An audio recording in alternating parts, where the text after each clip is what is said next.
আল্লাহ সর্বপ্রথম আমরা যারা ইনসান, আমাদের মানুষদের ভুল হবে, সেই জন্য বুজুর্গান দিন ও মিল্লাতগণ বলেছেন আউয়ালুন নাসি আউয়ালুন নাস, প্রথম মানুষই প্রথম ভুল করেন, প্রথম মানুষই প্রথম ভুল করেন।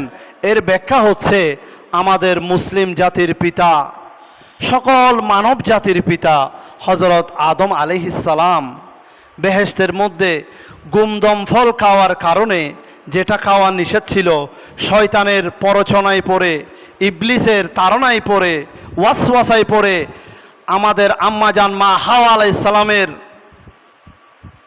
পরামর্শক্রমে যেখানে শয়তান জড়িত ছিল, গুমদম ফল খাওয়ার কারণে জান্নাত থেকে বের হয়ে দুনিয়াতে চলে আসতে হয়েছিল। দুনিয়াতে আসার কারণ হচ্ছে যে গুমদম ফল খাওয়ার ফলে শরীরের মধ্যে যেটা অপবিত্রতা সৃষ্টি হয়েছে, সে অপবিত্রতাগুলো দুনিয়াতে রেখে পবিত্র হয়ে আবার জান্নাতে যাওয়া। সেই জন্য এখানে ভুল মানি, ভুল কাকে বলে? মনের অজান্তে, মনের ভুলে, ইচ্ছা ছিল না হয়ে গেছে, ইচ্ছা ছিল না মনের অজান্তে হয়ে গেছে, সেটাকে ভুল বলে। এটা আল্লাহ পাকের নিষেধ ছিল গুমদম ফল খাওয়াটা। ঘুমার অবস্থায় ঘুম থেকে জাগ্রত হয়ে একটা সুন্দর ফল দেখলো, ওই ফলটা খাওয়ার জন্য ইবলিসে কি করলো? অন্তরের মধ্যে কুমন্ত্রণা দিল।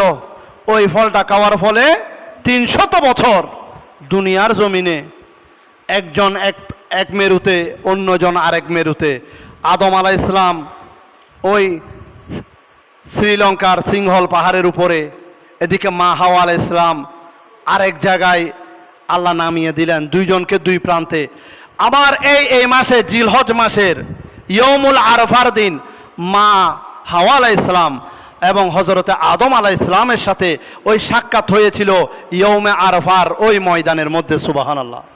সেই জন্য হজের 10ম তারিখ যেখানে আমরা ইয়মুল আরফায় অবস্থান করি, আরফা মানে পরিচিত হওয়ার স্থান, এখানে হযরতে আদম আলাইহিস সালাম মা হাওয়া আলাইহিস সালামের সাথে 300 বছর পরে ওই ইস্তেগফার করতে করতে, ইবাদত বন্দি করতে করতে, চোখের পানি ফেলতে ফেলতে আমার নবী, আপনার নবী, দয়াল নবী হযরতে মুহাম্মদুর রাসূলুল্লাহ সাল্লাল্লাহু তাআলা আলাইহি ওয়াসাল্লামের ওয়াসিলায় সদকায় আল্লাহ হযরত আদম আলাইহিস সালামের ভুলকে ক্ষমা করে দিয়েছেন। সুবহানাল্লাহ।